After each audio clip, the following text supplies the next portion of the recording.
నమస్తే, నేను ఇందు. ఆపరేషన్ సింధు నేపథ్యంలో భారత్ పాకిస్తాన్ మధ్య ఉద్రిక్త వాతావరణం అయితే నెలకొన్న విషయం మనకు తెలిసిందే. మరి ఇదే నేపథ్యంలో భారత్ పాక్ మధ్య పరస్పర దాడులు అండ్ పరస్పర కాల్పులు అయితే జరిగాయి. సో ఈ నేపథ్యంలోనే పాకిస్తాన్ భారత్ పై డ్రోన్ల ద్వారా, మిజైల్స్ ద్వారా అండ్ ఫైట్ జెటర్స్ ద్వారా కూడా దాడి చేసినట్టు తెలుస్తుంది. అయితే ఇదే నేపథ్యంలో అంటే చైనాకి చెందిన HQ ఫ్లైట్ జెటర్ ని వాడినట్టు తెలుస్తుంది.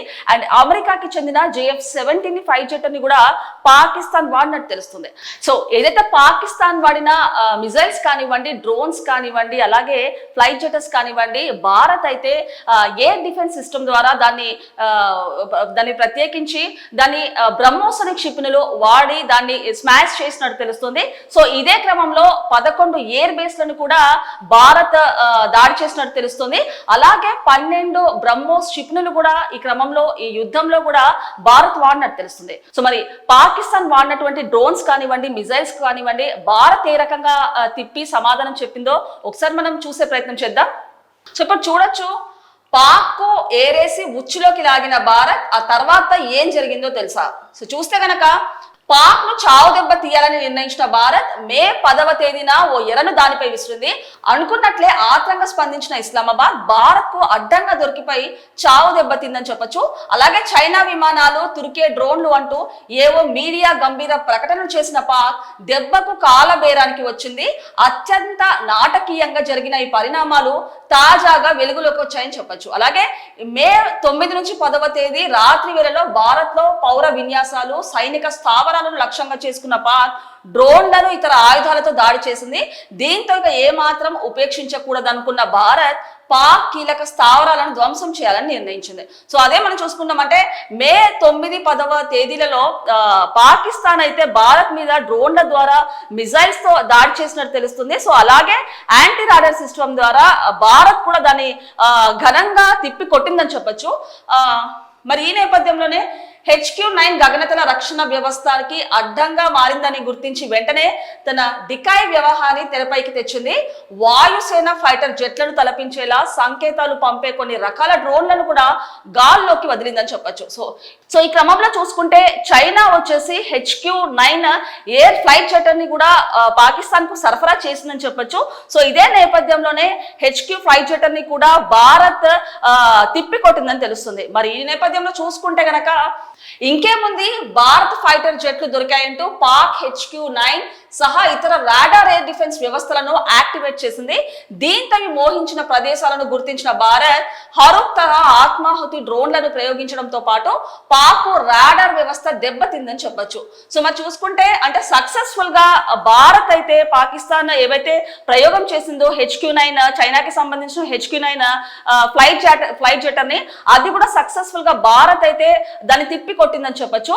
మరి ఈ నేపథ్యంలోనే భారత్ పశ్చిమ నైరుతి కమాండ్ల నుంచి ఫైటర్ జెట్లు BrahMos, SCALP, Crystal Maze, Rampage వంటి ఆయుధాలు ప్రయోగించింది. ఇవి నిరాటకంగా పాక్ వైమానిక దళ స్థావరాలపైకి దూసుకెళ్లాయి. వీటిలో బలమైన షెల్టర్లు, రన్వేలు, కమాండ్ సెంటర్లను దెబ్బతీసే పనిని బ్రహ్మోస్ చూసుకుందని ఓ ఆంగ్ల వార్తా సంస్థలో కథనంలో పేర్కొన్నట్టు తెలుస్తుంది. మరి దాడి తర్వాత పాక్ తమ యుద్ధ విమానాలను సుదూరంలో ఎయిర్ బేస్లను మార్చేసిందని చెప్పొచ్చు. మరి దాడికి 15 బ్రహ్మోస్ క్షిపణులు వాడినట్టు తెలుస్తుంది. మొత్తం మీద పాక్ 12 అత్యంత కీలక ఎయిర్ బేస్లో 11 భారత్ దెబ్బతీసిందని చెప్పవచ్చు. సో మనం చూసుకుంటే భారత్ వచ్చేసి బ్రహ్మోస్ కానివ్వండి, క్రిస్టల్ మేజ్ కానివ్వండి అండ్ ర్యాంపేజ్ లాంటి మిజైల్స్ అయితే భారత్ వాడినట్టు తెలుస్తుంది. సో మరి ఈ క్రమంలో ఈ యుద్ధంలో వచ్చేసి భారత్ 11 ఉగ్ర స్థావరాలను, 11 ఎయిర్ బేస్లను కూడా పూర్తిగా ధ్వంసం చేసినట్టు తెలుస్తుంది. అలాగే ఈ యుద్ధంలో 12 బ్రహ్మోస్ క్షిపణులను కూడా వాడినట్లు భారత్ ప్రకటించినట్టు తెలుస్తుంది. సో మరి ఇప్పుడు చూసుకుంటే క్రిస్టల్ మేజ్ క్షిపణి గురించి చూసుకుందాం. ఇది ఇజ్రాయెల్ కు చెందిన గగనతలం నుంచి ఉపరితలంపై లక్ష్యాలను ఛేదించే క్షిపణి అని చెప్పొచ్చు. So crystal maze 1, crystal maze 2 రకాలను భారత్ వాడుతుందని చెప్పొచ్చు. సో మరి ఈ నేపథ్యంలోనే భారత్ వచ్చేసి ఈ క్రిస్టల్ మేజ్ కి సంబంధించి crystal maze 1 and crystal maze 2 గల టైప్స్ గల రకాలు గల క్షిపణులను భారత్ వాడుతుందని కూడా ఇక్కడ చెప్తున్నారు. అండ్ అలాగే ఈ ఆపరేషన్ లో దేనిని వినియోగించద్దో ఖచ్చితంగా తెలియదు. వీటి రేంజ్ మాత్రం మాత్రం రకాన్ని బట్టి 100 నుంచి 250 కిలోమీటర్ల మధ్యలో ఉంటుందని చెప్తున్నారు. అండ్ అలాగే 1000 కిలోల బరువు ఉండడంతో పాటు 80 కిలోల పేలుడు పదార్థాలను తీసుకెళ్లదు. సుకోయ్ వంటి యుద్ధ విమానాలు వీటిని ప్రయోగించగలవు. కదిలే లక్ష్యాలను కూడా ఇవి ధ్వంసం చేయగలవు. సో ఈ క్రిస్టల్ మేజ్ క్షిపణి వచ్చేసి 1000 కిలోల బరువు ఉన్నట్టు కూడా తెలుస్తుంది. అండ్ అలాగే 80 నుంచి 100 కిలోల పేలుళ్ల పదార్థాలను కూడా మోసే కెపాసిటీ ఈ క్రిస్టల్ మేజ్ మిసైల్ కి కూడా ఉన్నట్టు చెప్తున్నారు. సో ఇప్పుడు చూసుకుందాం ర్యాంపేజ్ మిసైల్ గురించి చూసుకుందాం. ర్యాంపేజ్ ఇజ్రాయెల్ కి చెందిన ఎల్బిట్ సిస్టమ్ కి తయారు చేసిందని చెప్పొచ్చు. అలాగే ఇది super sonic long range air to ground missile అని చెప్పొచ్చు. అలాగే హై వాల్యూ టార్గెట్స్ ని ధ్వంసం చేయడం దీని ప్రత్యేకత అని తెలుస్తుంది. అండ్ సుఖోయ్ 30 అండ్ MiG-29 వీటిని ప్రయోగించగలవని తెలుస్తుంది. అలాగే రక్షణ శాఖకు ఇచ్చిన ప్రత్యేక అధికారాలతో వీటిని గత ఏడాది కొనుగోలు చేశారు. ఇవి స్పైస్ 2000 బాంబుల కంటే ఎక్కువ రేంజ్ ని ఇవ్వగలవని కూడా చెప్తున్నారు.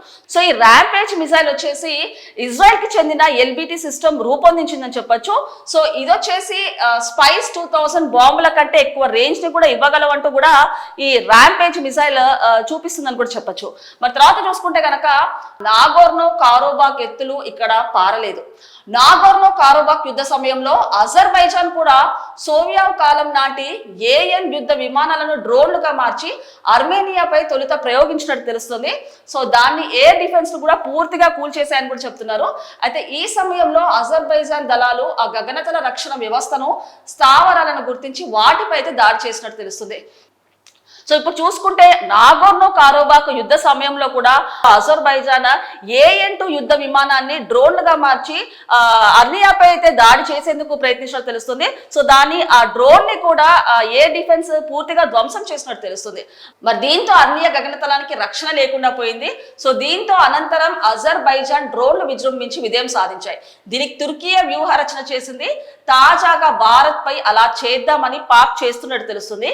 మే 6 నుంచి 7 తేదీల్లో భారత్ పైకి 100ల కొద్ది తుర్కియా డ్రోన్లు పంపి ఎయిర్ డిఫెన్స్ లను గుర్తించేందుకు యత్నించింది. కానీ మన వ్యవస్థలు వాటిని కుప్పకూల్చి పాక్ వ్యూహాన్ని చిత్తు చేశాయని చెప్పొచ్చు. అలాగే 10వ తేదీన భారత్ ఇలాంటి వ్యూహంతోనే డ్రోన్లు పంపి దాని గగనతల రక్షణ వ్యవస్థను కూల్చడం విశేషం. సో ఇప్పుడు చూసుకుంటే ఎలాగైతే అజర్బైజాన్ డ్రోన్లు పంపించి ధ్వంసం చేశారో అదే విధంగా పాకిస్తాన్ కూడా భారత్ పైన డ్రోన్లు పంపి ఈ విధంగానే దాడి చేద్దామన్నట్టు ఒక రూపకల్పన చేసిందని చెప్పొచ్చు. సో మరి ఇదే నేపథ్యంలో భారత్ కూడా బ్రహ్మోస్ మిసైల్స్ ద్వారా దాని యాంటీ రాడార్ సిస్టమ్ ద్వారా మిసైల్స్ ని కానీ డ్రోన్లను కానీ గుర్తించి వాటిని సక్సెస్ఫుల్ గా ధ్వంసం చేసినట్టు తెలుస్తుంది. మరి పాకిస్తాన్ కి భారత్ ఒక పెద్ద షాక్ ఇచ్చినట్టు తెలుస్తుంది దీంతో.